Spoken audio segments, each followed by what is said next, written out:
And once again, it's been ages since the last video on this channel, and I guess my only excuse this time is the boatloads of nice weather we've been getting. But aside from that, I have been catching up on some other stuff, and I do want to take a few minutes to address racial separatism. Never thought I'd do a video on this, but I guess I will, in a way, because I'm not going to bother with the source versus source crap, partly because it's irrelevant to begin with, and I'll get into why it's irrelevant in the context of this video. I'll get into that a bit later on. The other big reason is because it's been done to death recently, and it doesn't really accomplish anything because the peer-reviewed data just gets deemed as an appeal to authority when convenient.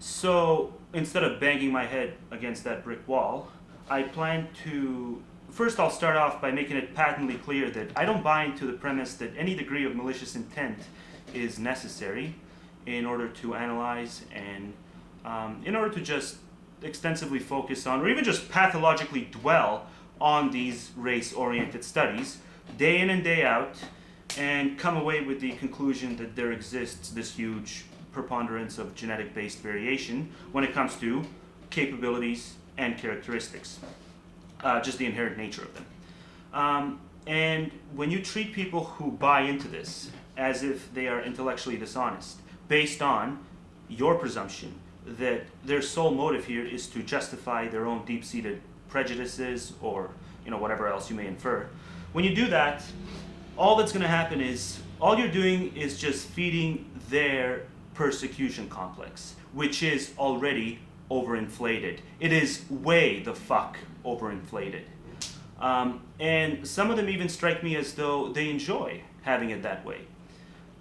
Because now they can play the sought-after rebel card where you are the establishment drones. And it's as simple as that in their minds.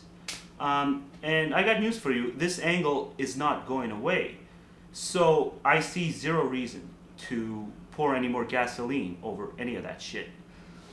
If for no other reason than to just see if they're going to succumb to the same rhetoric, regardless of what the person actually talking to them is saying.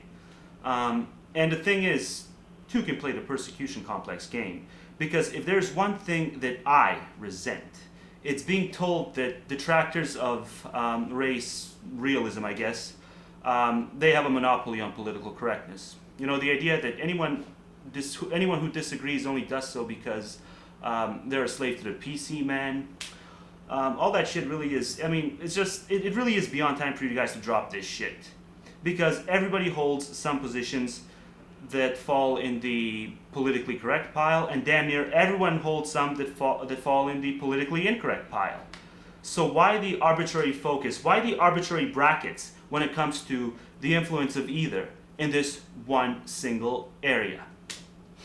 To suggest that any random one of these permutations is the result of PC indoctrination, that's just out of left field, just a baseless statement.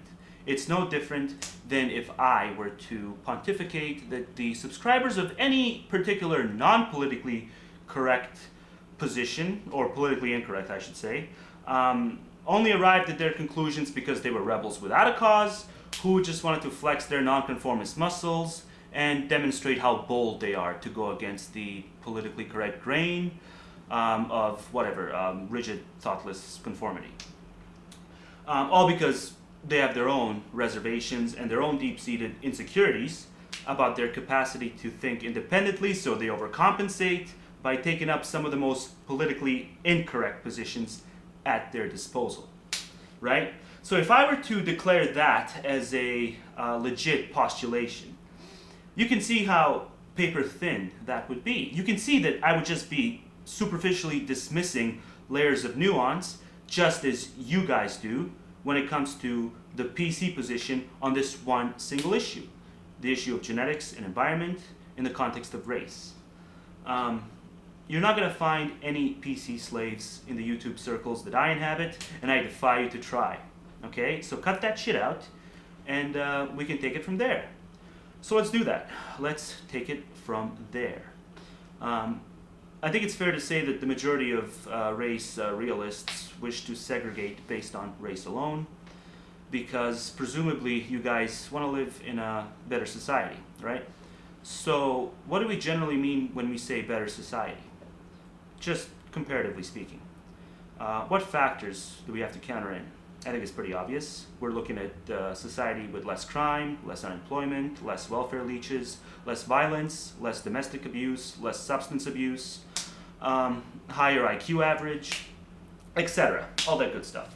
So my simple question is, if that's the end goal, if the end goal is directly composed of these distinct categories in hopes of creating and maintaining a society with less XYZ vices and with more ABC virtues, which we have defined, why are you so stubborn to the point where you're unwilling to concede that it is counterproductive to your ends to separate based on the broadness of race, as opposed to restricting the application forms to the very specific sets of criteria which you yourselves lay out as the foundational bullet points for a superior society and establishment, and thus for the virtue of segregation itself?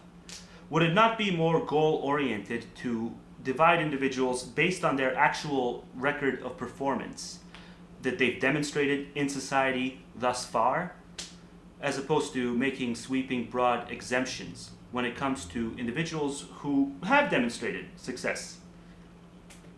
They've demonstrated themselves as being perfectly capable of contributing a special skill or a knowledge base or tenacity or whatever else.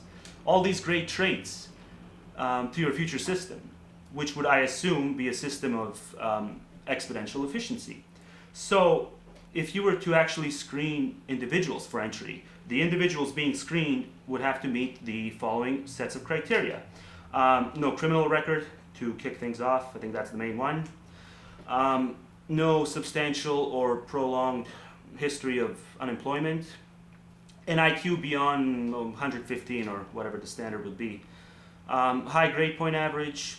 Individuals who attended or graduated college. And needless to say that these would all be uninhibited by any affirmative action law. So the results which you glean would be the actual results under a fair level playing field.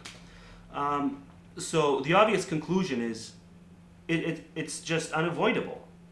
If your primary interest was in fact if the primary interest was to create a more smooth sailing society, surely you can understand how it would make far more sense to screen all individuals who wish to apply to enter and reject only those who don't fit the performance standards that you yourselves carved out through these examinations that you're constantly citing.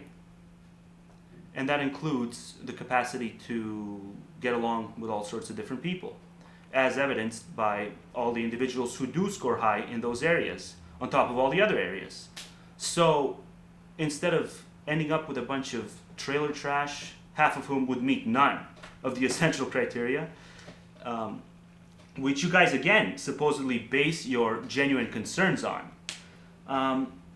instead of that, you would accept individuals who happen to be of a different race, who are willing to apply, and who happen to meet all of the essential criteria that the separatist movement is predicated on.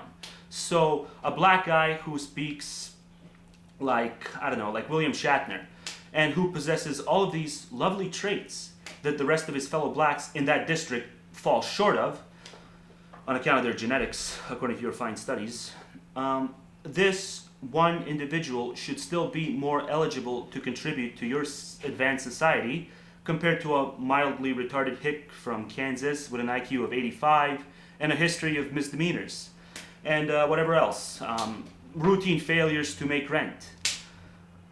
One of these people is better than the others. So this should be the groundwork. I mean, does this sound alien to you? Or can you actually see how this would in fact be a good thing? Can you see how one of these two people, i.e. the black guy who went to Yale, how he would in all likelihood make a far greater contribution to your system than Joe Hillbilly? Okay? Now you can also make the argument that this flawless black gentleman may interbreed or just breed with another flawless black lady who also applied to enter and who was also approved.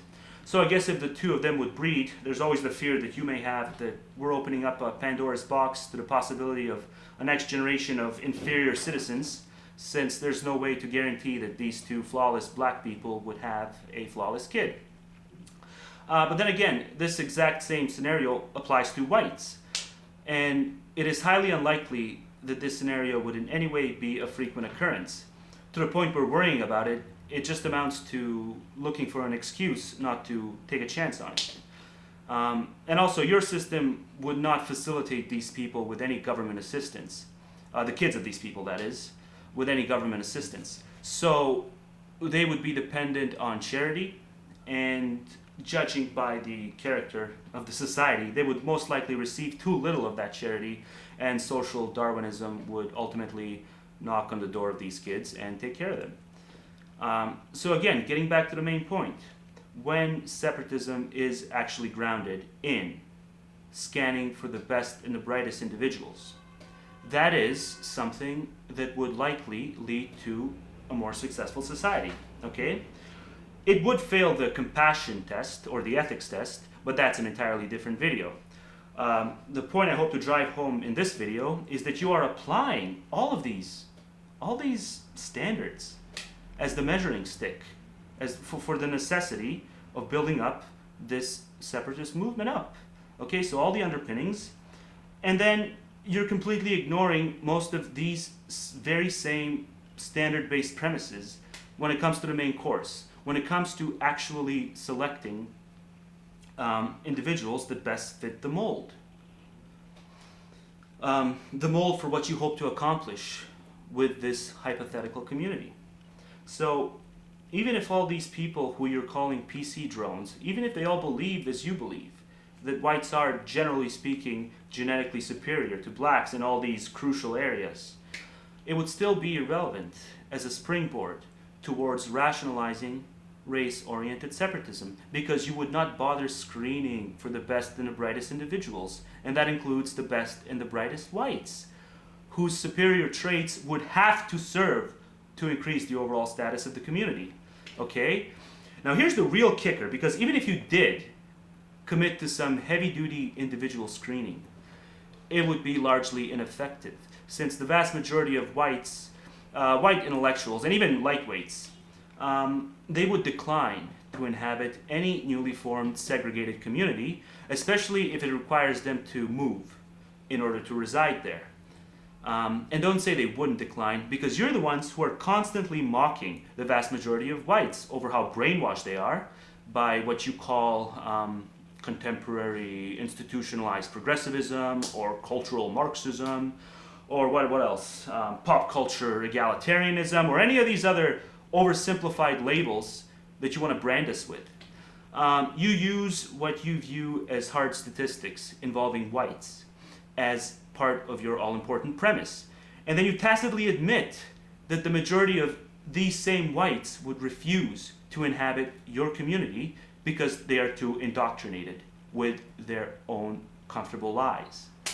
So, on every level, your ends are not achievable.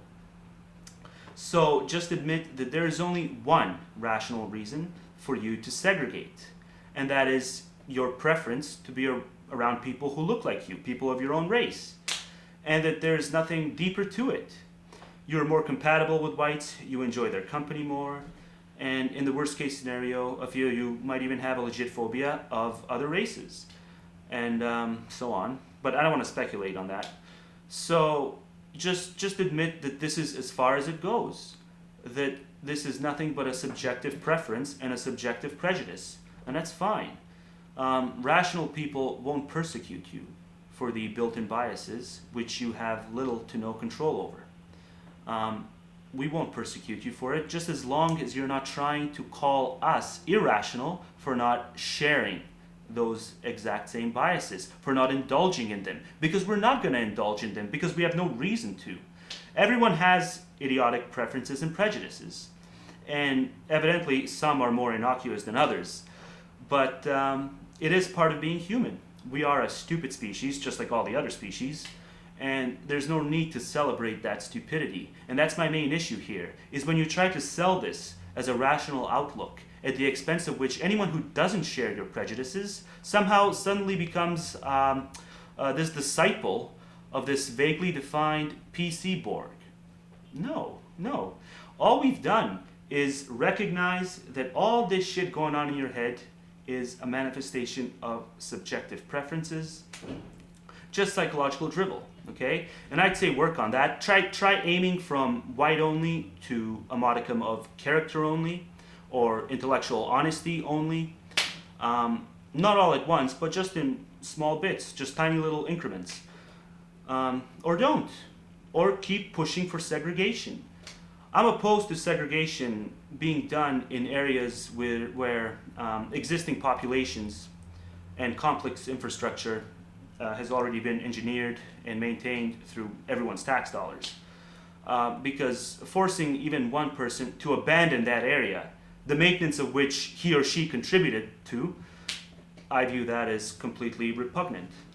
So straight off the bat, all of the densely populated areas are going to be off limits. But as far as uninhabited land, with reasonably deserted surroundings, I see no real problem with it. My only reservation would be the fact that your children would be the prisoners of your own collective psychology for 18 years, or for however long it would take you to reach the legal age of adulthood in the white-only system. Because I'm confident that as soon as your kids reach adulthood, most of them are going to say, fuck you, I'm out of here.